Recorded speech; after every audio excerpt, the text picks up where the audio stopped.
Ahora sí, vamos a iniciar en esta mañana buscando en nuestras Biblias Hechos capítulo 17, versículo 11.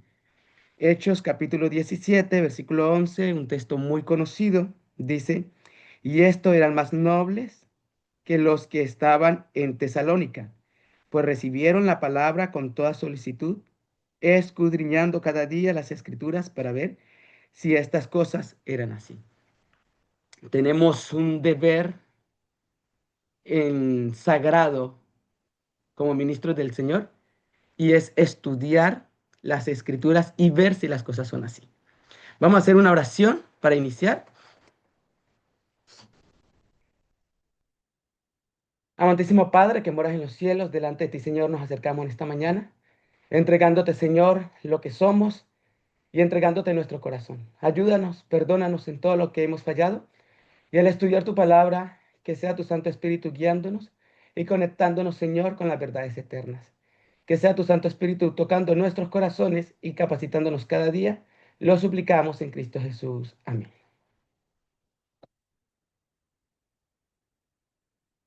Bueno, vamos a compartir. ¿Mm? Ahora, creo que a ella estoy compartiendo. Habíamos quedado en la página 50 y... Bueno, habíamos terminado todo lo que era la parte arriana. Exactamente. Aquí habíamos quedado un poco. Muy bien. Este es un pequeño resumen y quiero conectar un poco lo que habíamos leído en Hechos 7, 17, 11. Chicos, me refiero a los colportores y a todos los que estamos aquí, ¿no? Pero específicamente a los colportores. Hace tiempo un pastor me decía, nuestro deber es estudiar. Debemos nosotros tener material, debemos tener nuestra propia biblioteca, debe ser nuestro material de estudio. El Señor ha colocado en nuestras manos, ustedes serán futuros obreros, el Señor ha colocado en nuestras manos su obra y es nuestro deber estudiar y profundizar. Hay hermanos laicos que estudian más que los mismos colportores obreros. Y amén por ello. Pero tenemos un deber sagrado nosotros en estudiar cada día más. El Señor nos da a nosotros, a través y a futuro, cuando ya sean obreros, van a alimentarse de lo que es el diezmo. Y comprendemos que esto es un deber sagrado. Se nos exige 10 veces más. Es por eso que nuestro estudio debe ser 10 veces más. Investigar. Los bereanos no se quedaban con lo que Pablo decía. Investigaban, llegaban al fondo, analizaban si esto era cierto. Habíamos visto en los dos temas pasados, tenemos aquí la Trinidad. Recordemos este punto. Dios es una sustancia, un espíritu sin cuerpo, el único Dios del cual proviene todas las cosas. Eso dice el trinitarismo. Los arrianos, voy a minimizar esto aquí. Uy, ¿qué pasa? Acá. Ya. En el arrianismo vimos, el Padre es el único Dios, ¿ya? No creado, no engendrado. Y en esto están, en cierta manera, igual. La Trinidad dice es un espíritu, es una sustancia. El arrianismo dice no, Él es Dios, ¿cierto? No habla como si no tuviera cuerpo, que es lo que dice el trinitarismo. Pero los dos están en que Él era el único por un tiempo antes del tiempo, antes de que se crearan todas las cosas. Entonces, ahí están como en igualdad. La diferencia es, ¿cierto? Que uno dice que era un espíritu, una sustancia, una usía, una masa, algo ahí que define como Dios. Y el arianismo dice, no, existía Dios Padre, pero solo por un tiempo X hasta que llegamos al punto 2. Cristo es una emanación del Padre. Esto es engendrado para el catolicismo, atemporal, antes del tiempo. Entonces, hubo un momento donde está esta sustancia, este espíritu, según la Trinidad, quiso conocerse a sí mismo y en conocerse formó un pensamiento y ese pensamiento tomó forma y esa forma fue Cristo o el Hijo de Dios o Dios Hijo, porque está conectado, acordémonos, una emanación de ese espíritu, conectado a él. Ahí cambia un poco el arrianismo, donde Cristo es creado del Padre. Para el arriano, creado, esto es engendramiento para el arrianismo, atemporal.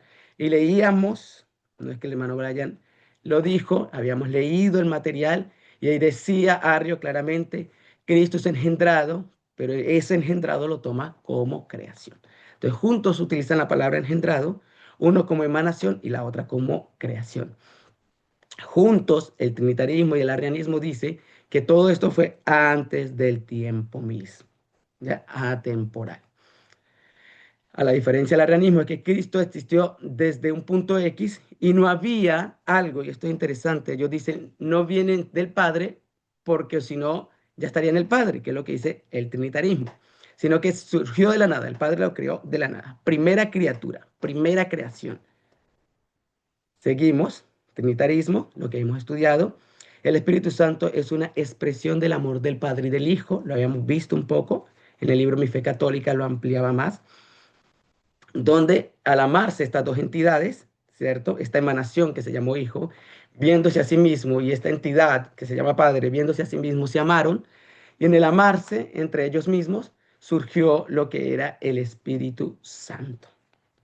Según el arrianismo, el Espíritu Santo es una creación de Cristo. Entonces ella dice, no, Cristo lo creó. Nosotros vemos en la Trinidad que al ser el Espíritu Santo una emanación del amor, proviene del Padre, proviene del Hijo. El Padre, Hijo y el Espíritu Santo son todos de una misma sustancia.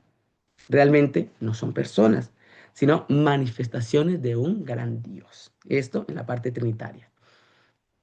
En el parte arrianismo, del arrianismo dice, Cristo es Dios, porque el Padre lo hace Dios, por ser el primer ser engendrado, entre paréntesis, creado. Entonces, uno es Dios porque es emanación de esta sustancia, según los trinitarios, y el arrianismo, Cristo es Dios porque el Padre lo hace Dios, lo hace copartícipe como Dios. Entonces, como fue la primera criatura, el primer ser creado, yo te declaro Dios por ser el primero.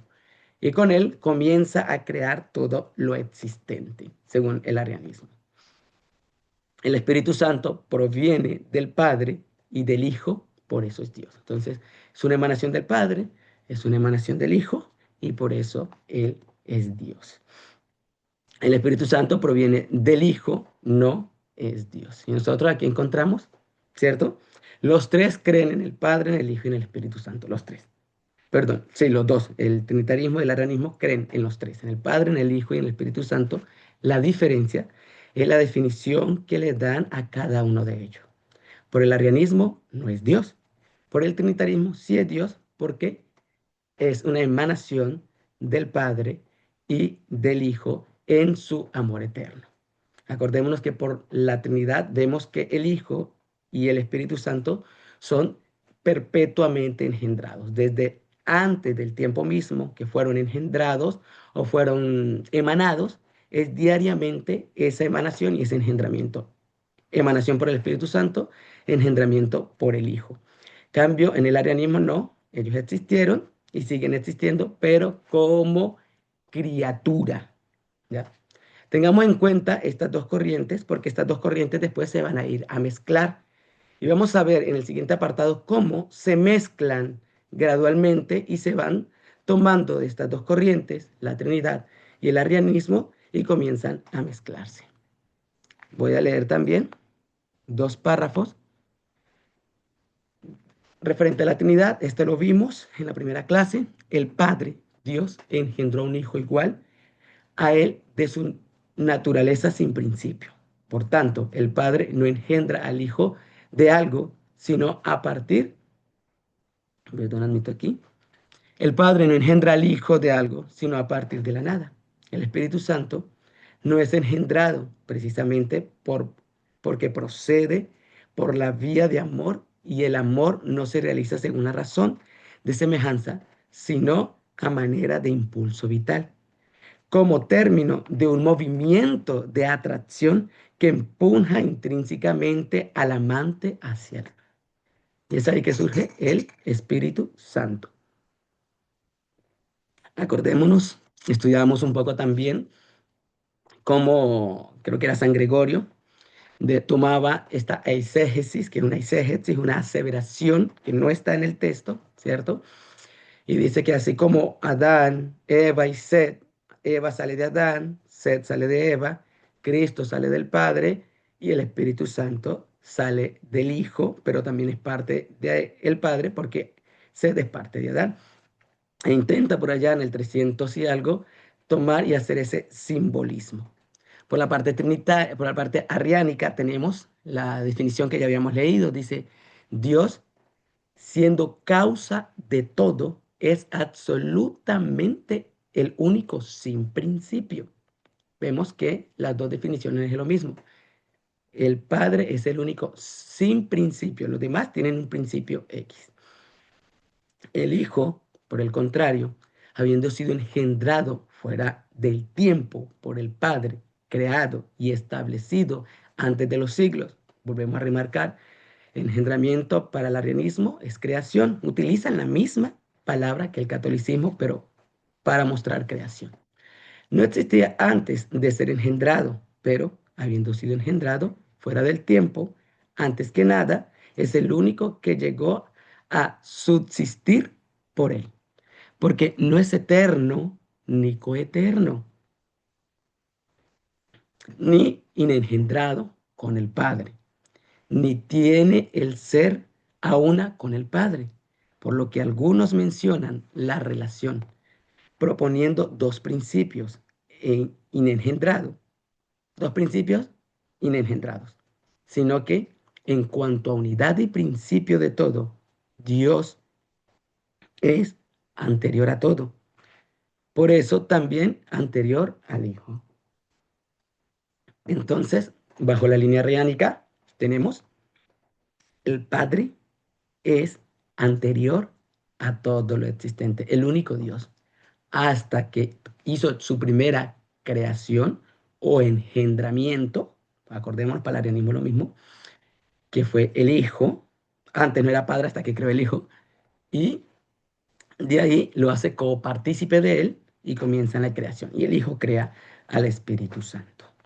Habiendo recordado lo que hemos estudiado las dos clases pasadas, vamos entonces a la clase de ahora y vamos a ver en este segundo módulo el adventismo y sus orígenes protestantes, y no solamente trinitarios, también vamos a ver orígenes protestantes arrianos, los pioneros y la doctrina, y después la eterna divinidad, Cristo Hijo de Dios, el Padre, el único Dios verdadero. Y en estas son 70 diapositivas aproximadamente, sin contar el material de las otras clases, donde vamos a enfatizar más sobre el Padre y el Hijo. Y después un material sobre el Espíritu Santo, que son como 70 diapositivas más que no están en este blog, específicamente del Espíritu Santo. Apocalipsis capítulo 12, versículo 17, lo tenemos, lo conocemos, lo comprendemos, ¿cierto? Y vamos a leerlo, aunque lo tengo ahí, voy a buscarlo en la Biblia. Y acá nos presenta algo interesante, Apocalipsis 12, 17. Y entonces el dragón se enfureció contra la mujer. Acordémonos, ¿qué mujer es esta? Son las iglesias protestantes que sostenían en su tiempo la verdad. Y se fue a hacer guerra contra el remanente de la simiente de ella, los que guardan los mandamientos de Dios y tienen la fe de Jesús. Nosotros sabemos por historia denominacional que los pioneros adventistas vienen de iglesias protestantes. ¿Cuáles iglesias? Bueno, tenemos la mujer, las iglesias protestantes, ¿cierto? Y deriva. Tenemos para los años 1800 los metodistas, los bautistas, los congregacionalistas, la Conexión Cristiana, los presbiterianos, los episcopales, Iglesia Reformada Holandesa, luteranos, amigos. Y podemos seguir, la lista siempre es grande, de las iglesias que existían para los años de 1800, ¿ya? Encontramos entonces, comenzando con nuestra hermana Guay, la pionera. La hermana Guay venía de una familia metodista, ¿ya? Ella venía de una familia metodista. El metodismo tiene un libro, que es este, lo pueden ver, el libro de la disciplina de la iglesia metodista, Ese libro ha sido en diferentes años, han estado cambiando un poco la doctrina, pero vamos a ver qué era lo que creían los metodistas para los 1800. No han cambiado mucho, pero han quitado algunas secciones. ¿Y qué era lo que creía la hermana White, siendo ella metodista y sus padres metodistas? Tenemos aquí, en el artículo 1, como título, la fe en la Santa Trinidad, ellos dicen, solo existe un Dios viviente y verdadero. Entonces, aquí nos conectamos, solo un Dios viviente y Dios verdadero. Arrianismo, trinitarismo. Eterno, sin cuerpo, a ella nos vamos conectando. Los que dicen que no tienen cuerpo, el trinitarismo. O partes corporales, de poder infinito, sabiduría y gracia. El creador y preservador de todas las cosas, tanto visibles como invisibles. Y en unidad a esta deidad existen tres personas de una sola sustancia, poder y eternidad. El Padre, el Hijo y el Espíritu Santo. Entonces vemos que el libro de la disciplina metodista tiene corrientes católicas trinitarias. Habíamos visto, por eso aquellos que se acaban de conectar y no vieron la clase 1 y la clase 2, no conectarán. Aquellos que ya lo han visto, aunque sea por Facebook, que le hemos colocado, vemos la conexión. Esta interpretación es directamente a la Trinidad Católica. Vemos aquí, si ustedes pueden mirar el libro de la disciplina, hay una versión en el 2019, pero está la versión de 1784. Yo tengo juntas versiones, ustedes pueden buscarlo, pueden descargarlo si quieren. Si quieren el material, lo tengo completamente todo en PDF. Y mira la diferencia de las dos. Vamos a la del 2019. Hay un solo Dios, vivo y verdadero, creador y preservador. En 1784, solo existe un solo Dios viviente y verdadero, eterno, sin cuerpo o partes corporales. ¿Vemos? Esa parte sin cuerpo o partes corporales no está en la de 2019. Entonces, si ustedes se descargan el libro del 2019, dicen, hermano Brian, pero esto no está ahí, tú lo mostraste. Ahí estoy mostrando las dos. 1784, los tiempos de la hermana Guay, se creía que Dios era sin parte, sin cuerpo, era una masa, era un espíritu ahí. Y eso era lo que se creía en el metodismo para 1784. Ahora hubieron esos cambios. Esto es interesante porque cuando nosotros leemos ciertos párrafos de la hermana Guay, ella menciona unas frases que aquellos que no saben de dónde venía la sierva de Dios, no le hacen tanto énfasis. Por eso mostré primeramente lo que creía el metodismo referente al Padre, al Hijo y al Espíritu Santo, es la corriente trinitaria católica. Vi un trono, dice ella, y sobre él se sentaba el Padre y el Hijo. Me fijé en el rostro de Jesús y admiré su hermosa persona. No pude contemplar la persona del Padre, pues le cubría una nube de gloriosa luz. Pregunté a Jesús si el Padre tenía forma como él. ¿Qué le pregunta la hermana White? Chicos, colportores, conecten si el Padre tenía forma como él. ¿Por qué la hermana White pregunta esto? Bueno, aquí está la respuesta. Porque ella venía del metodismo. Y el metodismo decía en 1784, hasta cierto punto de la historia, que el Padre es sin cuerpo o partes corporales. Como era lo que enseñaban, ella, en su ignorancia y al mismo tiempo en su deseo de descubrir las verdades que se les presentaba, es, le hace la pregunta al Hijo. Bueno, ¿quién más sino Cristo para responder eso, no?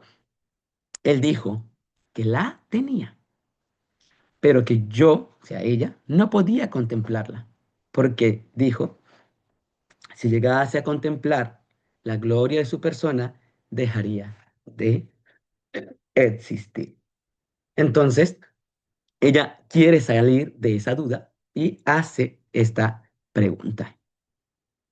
También tenemos aquí tendremos que hacer frente a enseñanzas erróneas. Ella dice, una vez tras otra tendremos que enfrentar con la influencia de hombres que estudian ciencias de origen satánico, a través de los cuales Satanás está trabajando para reducir a la nada a Dios y a Cristo. Tanto el Padre como el Hijo tienen una personalidad, ¿ya? ¿Por qué ella escribe específicamente? Algunos dirán, ¿dónde está el Espíritu Santo en este párrafo? Tranquilos, vamos poco a poco. Ella escribe párrafos específicamente al Padre, escribe párrafos específicamente al Hijo, párrafos específicamente al Espíritu Santo, escribe párrafos para los tres en unión. Y porque no aparezca en un párrafo no significa que no estén en otros. Es como cuando leemos la Biblia. Si usted lee la escritura, hay momentos donde se menciona una cosa y después hay momentos donde eso se amplía más, cuando hablamos de un poco del Nuevo Testamento. Y porque Pablo no menciona a Cristo en un texto bíblico, no significa que en otras partes donde él escriba no esté. Lo mismo con el Espíritu Santo. Pero aquí ella hace énfasis en esto, acordémonos, por su línea metodista. Tanto el Padre como el Hijo tienen una personalidad. Cristo declaró, yo y el Padre uno somos. Sin embargo, fue el Hijo de Dios el que vino al mundo en forma humana.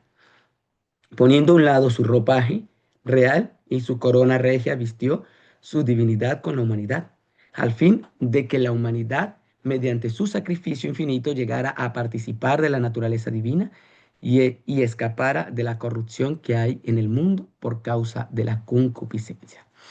¿Ya? Porque ella escribe esto, nos retrocedemos, volvemos a mostrar, sin cuerpo o partes corporales, hablando del Padre. Ella le hace la pregunta específica a Cristo, referente al Padre, y aquí se le menciona también a Cristo. Y ella dice claramente, tanto el Padre como el Hijo tienen una personalidad. ¿Por qué? Porque según el libro de la disciplina de la Iglesia Metodista, el Padre o Dios es una sustancia y de esta sustancia viene el Hijo y viene el Espíritu Santo. Trinidad católica. Y es por eso que ella hace un énfasis aquí referente al Padre y hace un énfasis aquí referente a Cristo. Sigo leyendo. Otro error peligroso. Estos son párrafos de la hermana White solo porque ella, eh, de las corrientes que ella vienen, ¿ya? Voy a mover aquí que no me deja ver esto. Otro error peligroso es el de la doctrina que niega la divinidad de Cristo y asevera que Él no existía antes de su venida en este mundo. Y acordémonos que esta es otra corriente que se atacaban en los tiempos de los pioneros, donde decía que Cristo existió a partir de María en adelante.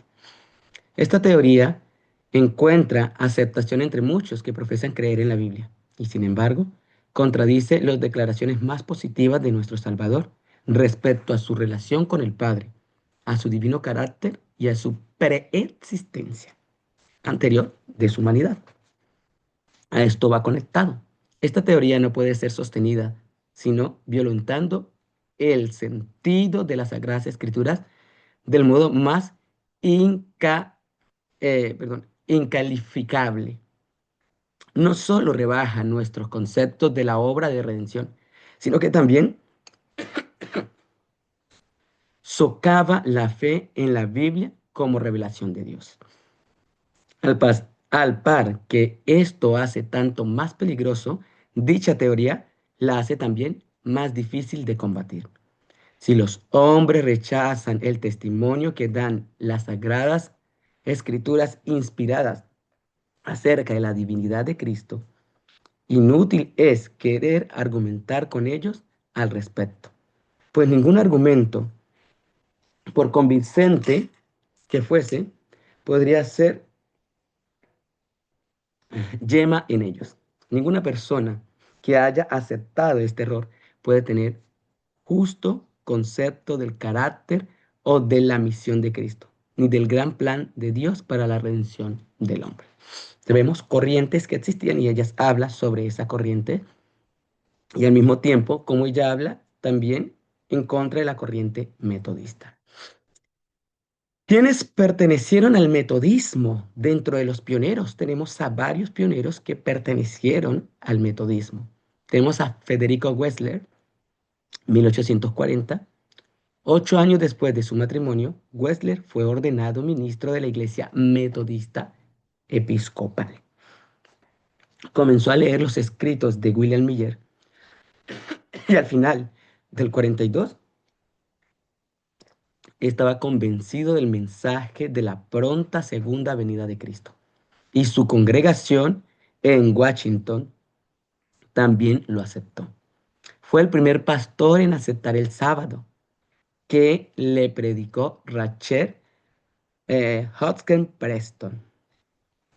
Fue el primer, acordémonos, el primer pastor adventista que aceptó el sábado. ¿Por qué? Porque creía en el advenimiento de Cristo. Por eso decimos el primer pastor adventista.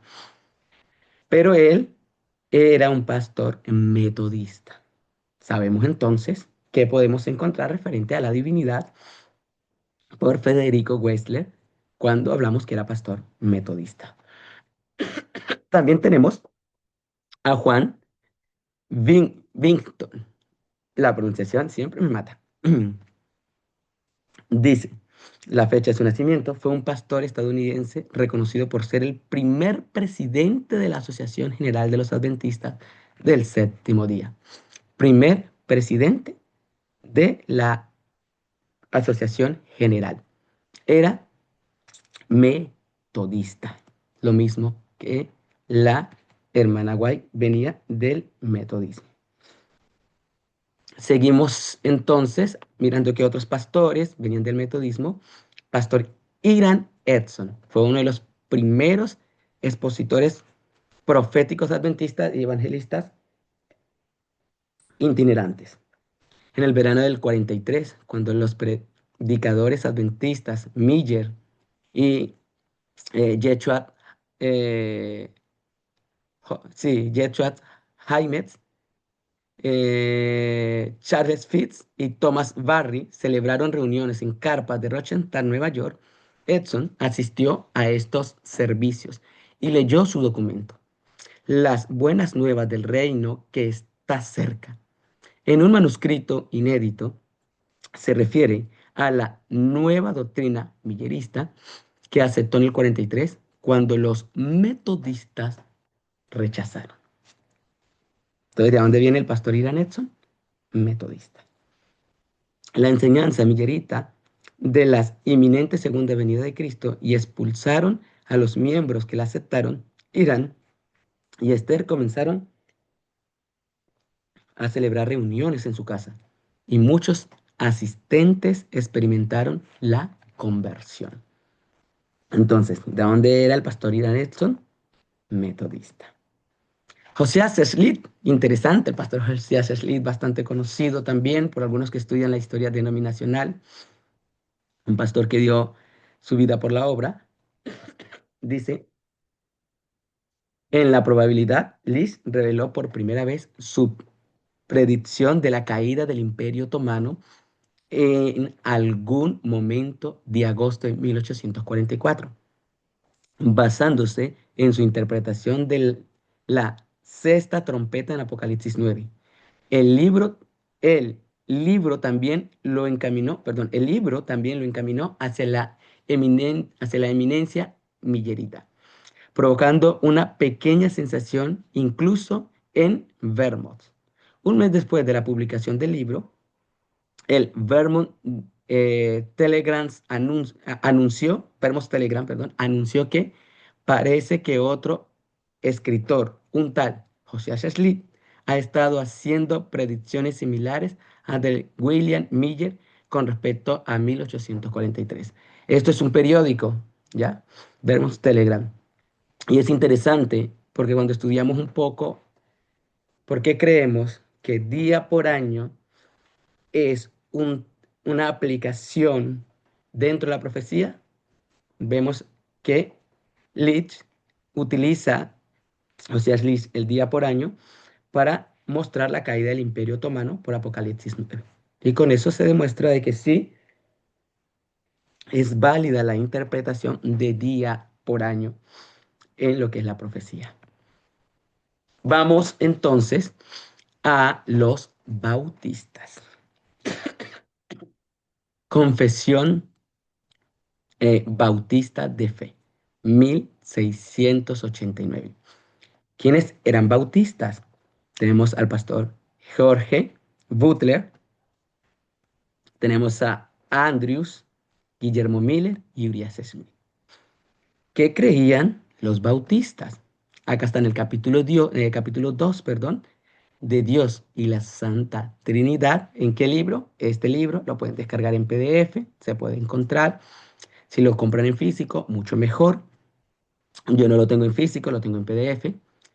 El Señor nuestro Dios es un Dios único, vivo y verdadero, cuya subsistencia está en Él mismo y es de Él mismo, infinito en su ser y perfección, cuya esencia no puede ser comprendida por nadie, sino por Él mismo. Espíritu purísimo, invisible, sin cuerpo, miembros o pasiones. Leemos sin cuerpo, miembro o pasiones. ¿Quién? Dios único. Haciendo referencia a quién? Al Padre. El único que tiene inmortalidad y que habita en luz inaccesible. En este ser divino e infinito hay tres subsistencias. El Padre, el Verbo o el Hijo. Y esto es interesante. Dios, tres subsistencias. ¿Qué nos está llevando? Otra vez, ¿a cuál de las dos corrientes? Ya ustedes saben. El Padre, el Verbo o Hijo y el Espíritu Santo. Es una subsistencia, un poder y una eternidad, teniendo cada uno toda la esencia divina. Pero la esencia indivisa, el Padre, no es de nadie, ni por generación, ni por procesión. El Hijo es engendrado eternamente del Padre y el Espíritu Santo procede del Padre y del Hijo.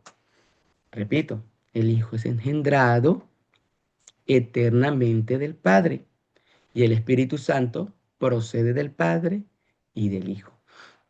Entonces vemos, bueno, sigo leyendo de la amplitud, todos ellos son infinitos, sin principio y por tanto son un solo Dios, que no ha de ser dividido en naturaleza y ser, sino distinguido por varias propiedades relativas, peculiares y relaciones personales.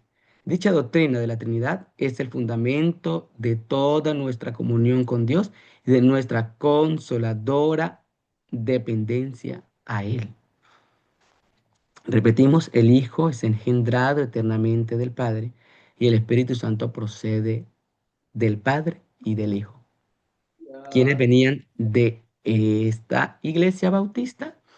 Butler, Andrews, Guillermo Miller, Urias Smith. Y pueden haber varios, pero son los más conocidos. Entonces, podemos hacer un análisis, chicos, colportores y los hermanos que se han conectado, de que lo que se enseñó para los años 300 y todos los temas que vimos anteriormente, siglo 3, 4, 5 en adelante, se siguió repitiendo en las iglesias protestantes. Iglesia congregacional. Se llama iglesia congregacional a cualquier iglesia cristiana protestante de origen calvinista que practica el gobierno congregacionalista. En este sistema, cada congregación maneja sus propios asuntos de manera independiente y autónoma. ¿De dónde proviene esta iglesia? Calvinista. Tenemos entonces aquí Juan Calvino. ¿Qué creía Juan Calvino? ¿Por qué? Porque la congregacionalista viene derivada de Juan Calvino. Pero a fin de que nadie sueñe con un Dios de tres cabezas, por favor cerremos audio. Cualquier comentario lo pueden hacer en la caja de comentarios. Yo no lo estoy viendo a ustedes. ni piense que la esencia divina se divide en tres personas. Será menester. ¿Alguien tiene audio abierto? Voy a ver quién es. Hermano Javier Calfulén. Hermano Ya lo voy a Javier. silenciar. Ya lo silencié.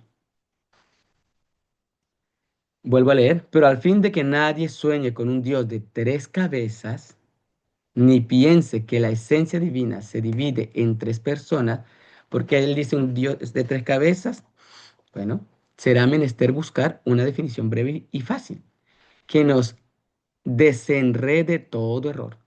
Mas como algunos aborrecen el nombre de persona como si fuera cosa inventada por los hombres, será necesario ver primero la razón que tienen para ello. Respondo que ambas cosas son verdad. O sea, que el Hijo de Dios, porque el Verbo es engendrado del Padre antes del tiempo, pues aún no me refiero a la persona del mediador. ¿Qué enseñaba Calvino? ¿Ya? Él dice a la Trinidad Católica, parece un Dios de tres cabezas, ¿cierto? Porque es una usía y aquí sale uno, sale el otro, sale el otro. Él dice no, pero el Verbo es engendrado, el Hijo de Dios, el Verbo es engendrado del Padre antes del tiempo, atemporal. Entonces vemos aquí lo mismo, corriente trinitaria y corriente arriana. Antes del tiempo, dicen los dos, el Padre estaba y después se engendra por el trinitarismo, repito, una emanación, por el arrianismo, una creación, el Hijo, atemporal, antes del tiempo mismo.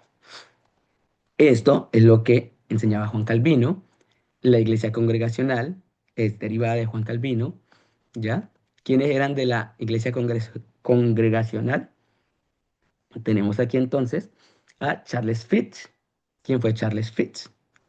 Tras la muerte de sus dos hijos, Fitch escribió: un compañero predicador del segundo advenimiento el 25 de enero del 44. Me he convertido completamente a la verdad bíblica de que los muertos no saben nada. Interesante. Tuve una disputa sobre eso.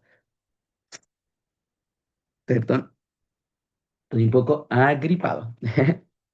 Dice, me, consider- me considerarían la declaración Babilonia ha caído, pronunciado por Charles Fitz en su sermón apasionado el 26 de julio de 1843, titulado Salí de ella, pueblo mío. Entonces, ¿a quién se le imputa Babilonia caída?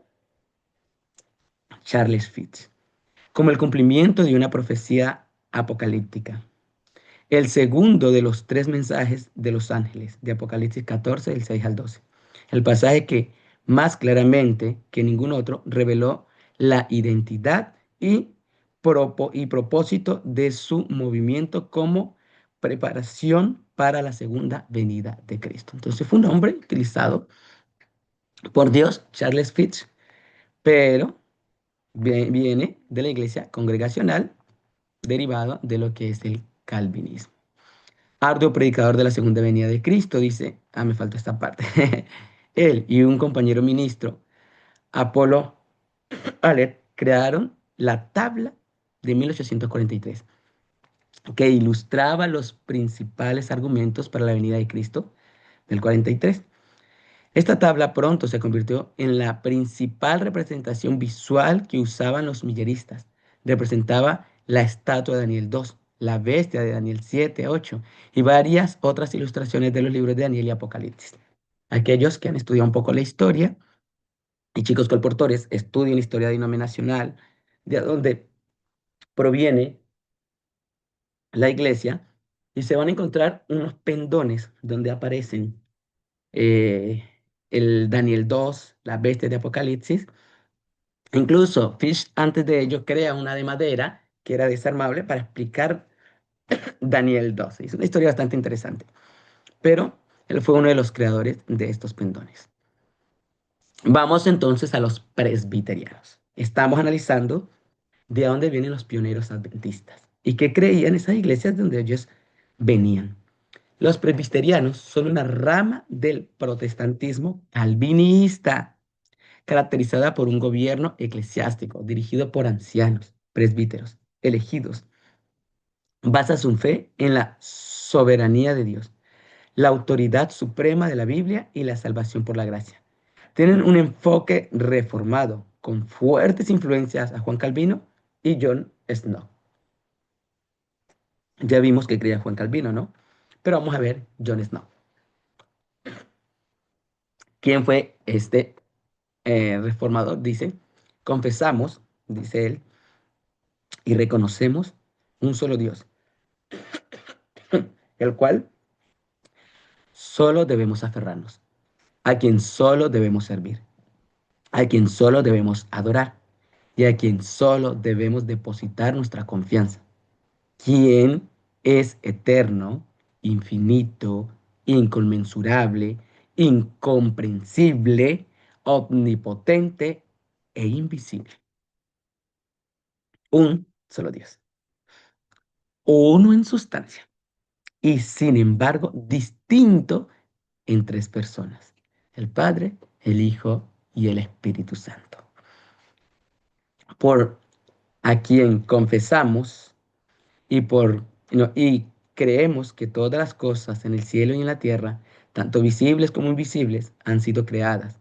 Se mantienen en su ser y son gobernadas y guiadas por su inescrutable providencia, para tal fin como su eterna sabiduría, bondad y justicia las han destinado para la manifestación de su propia gloria. La confesión de yo. Entonces, ustedes recordarán, para no hablar tanto, lo que hemos estudiado y conectarán bajo qué línea viene John. Y los presbiterianos vienen Juan Calvino y John. Y juntos tienen una interpretación de lo que es la divinidad o la interpretación trinitaria. Si el Padre no fuese el único Dios, sería Padre de sí mismo, dice él. Respondo que no hay ninguna inconveniente dentro del orden y graduación que hemos señalado, en que el Padre se llama Dios de una manera particular, porque no solamente ha engendrado él de sí mismo su sabiduría, sino también es Dios de Jesucristo en cuanto a mediador. Entonces, esto es interesante. El Padre es Dios de Jesucristo porque lo engendró y es Dios de Jesucristo como mediador. ¿Ya? Conecten con lo que hemos estudiado anteriormente. Como más para extenso trataré luego, porque después que Cristo se manifestó en carne, se llamó Hijo de Dios, no solamente en cuanto fue engendrado antes de los siglos como verbo eterno del Padre, sino también en cuanto tomó el oficio y la persona de mediador para unirnos con Dios. Entonces él dice, Cristo es hijo porque el Padre lo hizo hijo por engendramiento. Acordémonos, la palabra engendramiento se puede decir tanto creación como emanación, lo utilizan los arrianos y los trinitarios de la misma manera. Dice que no solamente cuando se humana, sino anterior, porque Él lo engendró. Entonces, por eso Dios Padre es Dios de Jesucristo. ¿Ya? ¿Esto quién lo escribe? John o Juan. Vamos entonces a la conexión cristiana. Bueno, vemos aquí los presbíteros, ¿cierto? De algunos vienen de los presbiterianos. Vamos a la conexión cristiana. Y tenemos a José Bates. La conexión cristiana no existe actualmente. Dice la conexión cristiana fue un movimiento cristiano estadounidense que surgió entre los finales del siglo VIII y principios del siglo XIX, caracterizado por ser una unión de diversas iglesias denominacionales. Entonces fueron varias iglesias que se unieron. Se enfoca en la libertad de interpretación bíblica, la piedad personal y el nombre cristiano como único distintivo, expandiéndose por Estados Unidos y Canadá para los 1800 y 1830. Su surgimiento fue de la iglesia metodista. Este movimiento ya no existe, pero existió y venía del metodismo. José Bates, un ministro metodista ordenado que se unió al movimiento miguelista alrededor del 43, Fue durante algunos años una figura destacada en el desarrollo principal del adventismo sabatorio. Acordemos, José Bates lee los escritos sobre el sábado y él comienza a escribir. La familia White toma los escritos de Bates, aceptan el día del Señor, el sábado, y después la hermana White habla o escribe sobre él. Pero también tenemos a Jaime White. No hablamos mucho, no tengo del pastor White, porque es conocido por la mayoría de los colportores que están acá. El pastor White venía de la conexión cristiana, lo mismo que José Bates, y todas estas vienen del metodismo. Entonces, la misma definición de lo que es el Padre, el Hijo y el Espíritu Santo. Tenemos aquí entonces una lista de iglesias de los reformadores, ¿ya? En el siglo XVIII tenemos que existían, ¿no? Para ese tiempo, la luterana, tenemos la calvinista y tenemos la anglicana. Iglesias que nacieron para esa fecha, la bautista, en esos años de 1800, 1700, las metodistas y los metodistas y hermanos. Iglesias nacidas entre el siglo XVII y XVIII, y iglesias nuevas que nacen durante 1800, los discípulos de Cristo, los adventistas, los mormones, el ejército de salvación, Jesucristo, bueno, la iglesia mormona, Jesucristo de los santos de los últimos días, y los testigos de Jehová. Entonces está anterior, durante y después de 1800 en adelante surgen estas. Ya las más antiguas obviamente es la luterana, la calvinista, la anglicana. De ellas deriva, viene la bautista, los metodistas y hermanos. Y ya para los 1800 en adelante tenemos entonces las iglesias más conocidas que tenemos aquí. Tenemos entonces Trinidad y Arrianismo. Dios Padre es el único Dios verdadero, sin cuerpo o con cuerpo. Estuvo solo antes que decidió crear o engendrar al Hijo. Según la corriente trinitaria católica, dice, no, es que no estaba solo, porque estaba el Hijo en él. Entonces, cuando usted escucha a una persona que dice que Cristo es eterno porque estaba en el Padre, la conexión directa es Trinidad Católica, una sustancia y emanó algo. Esa sustancia que emanó es Cristo. Cristo es eterno porque estaba en la sustancia, estaba en el Padre, ¿ya? Y utilizan el ejemplo, así como Eva salió de Adán, como lo dijo San Gregorio. Cristo es engendrado o creado. Esto es que Él tiene existencia por la intervención del Padre, antes del tiempo mismo. Él fue un sacrificio para calmar la ira del Padre. Y esto es interesante, pues lo vamos a ver.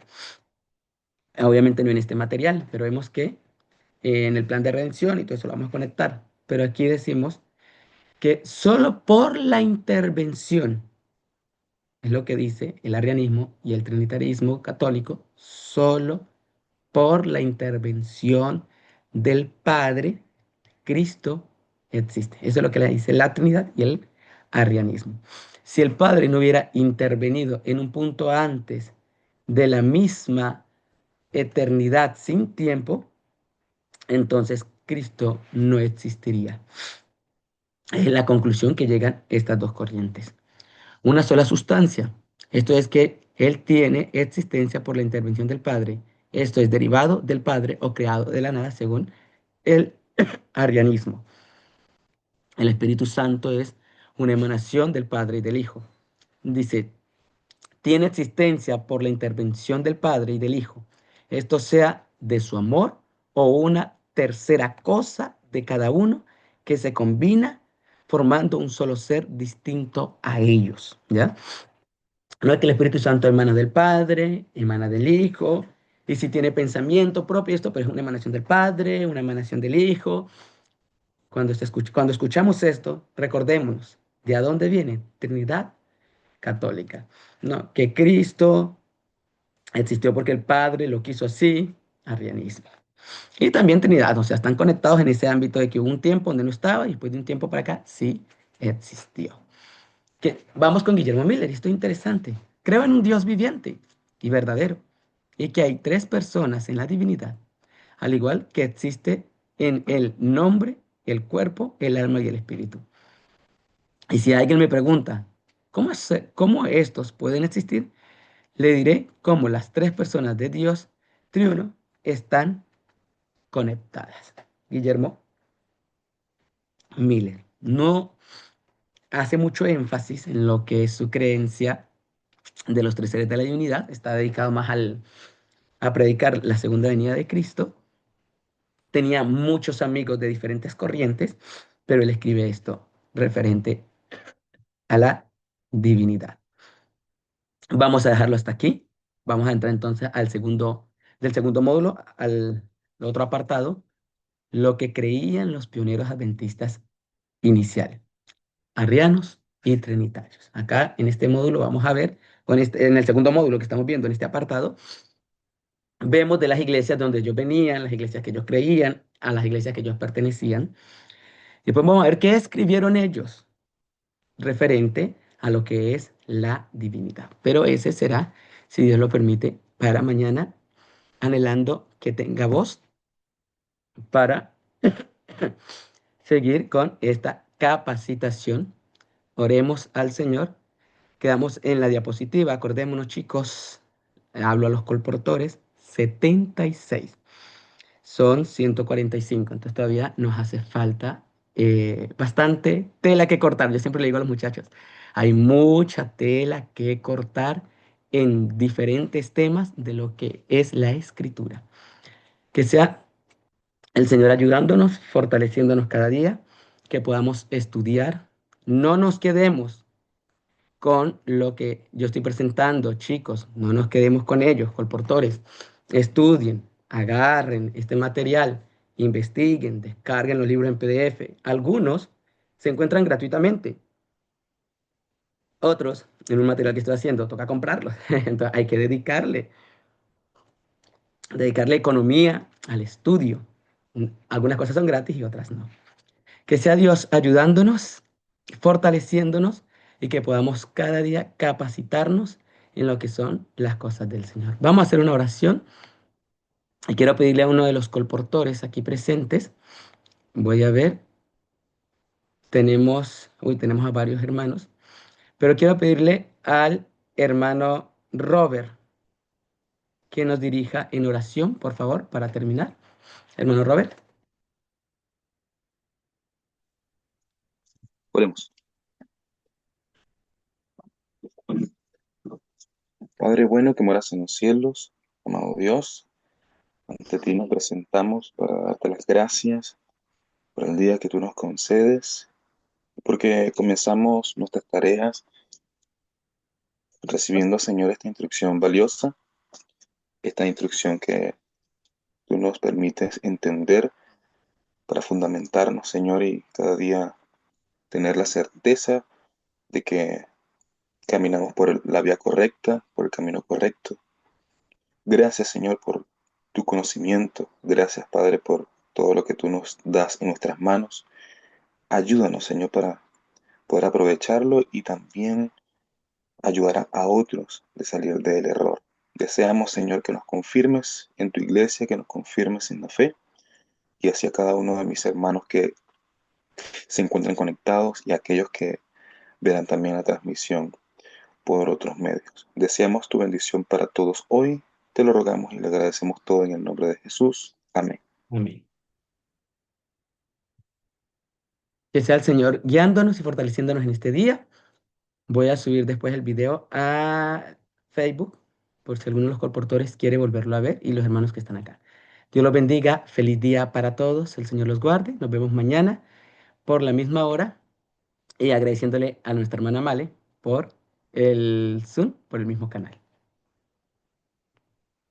Ajá.